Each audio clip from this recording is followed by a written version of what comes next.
പ്രിയമുള്ളവരെ, ഏവർക്കും സ്കൂളിംഗ് ബ്ലോഗിൻ്റെ പുതിയൊരു വീഡിയോയിലേക്ക് സ്വാഗതം.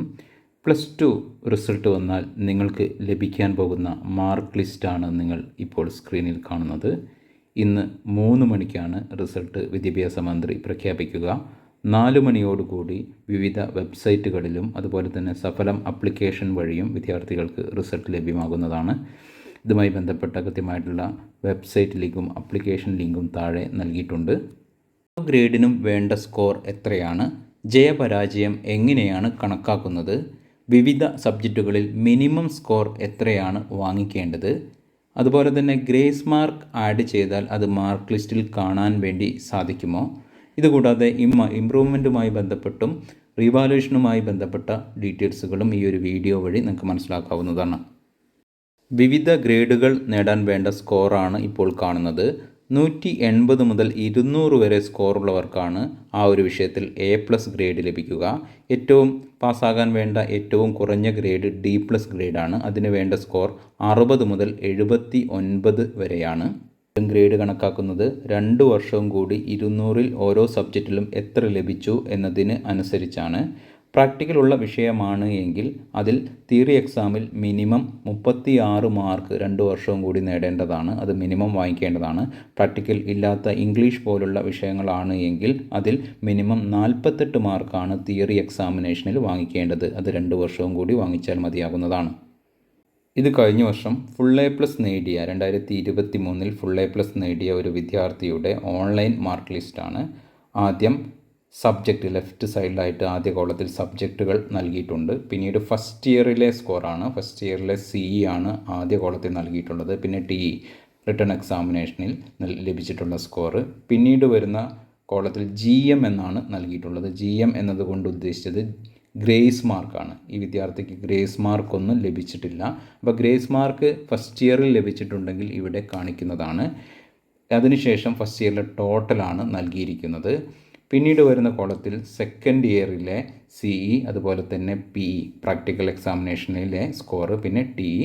അതിനുശേഷം സെക്കൻഡ് ഇയറിൽ ഏതെങ്കിലും വിഷയത്തിന് ഗ്രേസ് മാർക്ക് ലഭിച്ചിട്ടുണ്ടെങ്കിൽ അവിടെ നൽകിയിട്ടുണ്ട്. പിന്നെ ടോട്ടൽ സ്കോറാണ്. സെക്കൻഡ് ഇയറിലെ ടോട്ടൽ സ്കോറാണ് ഓരോന്നിൻ്റേതും നൽകിയിരിക്കുന്നത്. അതിനുശേഷം വരുന്ന ഭാഗത്ത് ഗ്രാൻഡ് ടോട്ടൽ എന്ന് കാണാം. അതായത് ഫസ്റ്റ് ഇയറിലെയും സെക്കൻഡ് ഇയറിലെയും ഓരോ വിഷയങ്ങളും ടോട്ടൽ ചെയ്ത് CE ടോട്ടൽ 2 വർഷവും കൂടി എത്ര കിട്ടി, PE എത്ര കിട്ടി, അതുപോലെ തന്നെ TE 2 വർഷവും കൂടി റിട്ടൺ എക്സാമിനേഷനിൽ എത്ര കിട്ടി, അതുപോലെ തന്നെ ഗ്രേസ് മാർക്ക് ലഭിച്ചിട്ടുണ്ടെങ്കിൽ അതിൻ്റെ ടോട്ടൽ ഇവിടെ കാണിക്കും. പിന്നീട് ഓരോ വിഷയത്തിലും 200-ൽ എത്ര ലഭിച്ചു എന്നുള്ളതാണ് ടോട്ടൽ എന്ന ഭാഗത്ത് കാണിച്ചിരിക്കുന്നത്. അതിനുശേഷം ഗ്രേഡുകളാണ്. വിദ്യാർത്ഥിക്ക് ലഭിച്ചിട്ടുള്ള ഓരോ വിഷയത്തിലും ലഭിച്ചിട്ടുള്ള ഗ്രേഡുകൾ അവസാന കോളത്തിലാണ് നൽകിയിരിക്കുന്നത്. ഈ ഒരു അവസാന കോളം നോക്കിയാണ് നിങ്ങൾ ജയിച്ചോ പരാജയപ്പെട്ടോ എന്നുള്ളത് മനസ്സിലാക്കാൻ വേണ്ടി സാധിക്കുക. കൂടാതെ വിജയിച്ച വിദ്യാർത്ഥിയാണ് എങ്കിൽ എലിജിബിൾ ഫോർ ഹയർ സ്റ്റഡീസ് എന്ന് മുകളിൽ നൽകിയിട്ടുണ്ടാകും. പരാജയപ്പെട്ട വിദ്യാർത്ഥികളാണ് എങ്കിൽ not eligible for higher studies എന്നാണ് കാണിക്കുക. എലിജിബിൾ ആയിട്ടുള്ള വിദ്യാർത്ഥികൾക്ക് മിനിമം D+ ഗ്രേഡിന് മുകളിലായിരിക്കും എല്ലാ വിഷയത്തിലും ഉണ്ടാവുക എന്നുള്ള കാര്യം നമ്മൾ നേരത്തെ പറഞ്ഞതാണ്.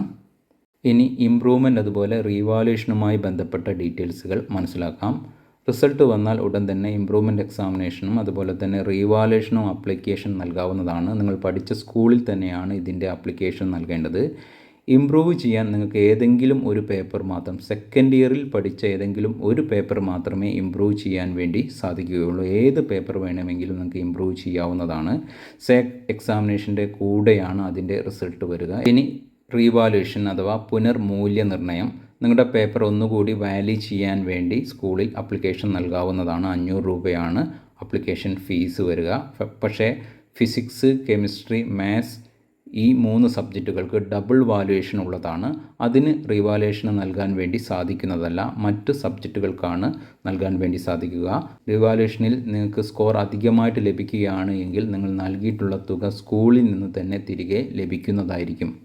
+2 സ്കോറിൻ്റെ അടിസ്ഥാനത്തിലുള്ള വിവിധ ഹയർ സ്റ്റഡികളുമായി ബന്ധപ്പെട്ട കൃത്യമായിട്ടുള്ള ഡീറ്റെയിൽസുകളും അപ്ഡേഷനും ഈ ഒരു ചാനൽ വഴി നിങ്ങൾക്ക് ലഭിക്കുന്നതായിരിക്കും. ചാനൽ വീഡിയോസ് നിങ്ങൾക്ക് ഉപകരിക്കുന്നുണ്ട് എങ്കിൽ ഒന്ന് സപ്പോർട്ട് ചെയ്യണമെന്ന് അഭ്യർത്ഥിച്ചുകൊണ്ട് നിർത്തുകയാണ്. എവർക്കും നന്ദി, നമസ്കാരം.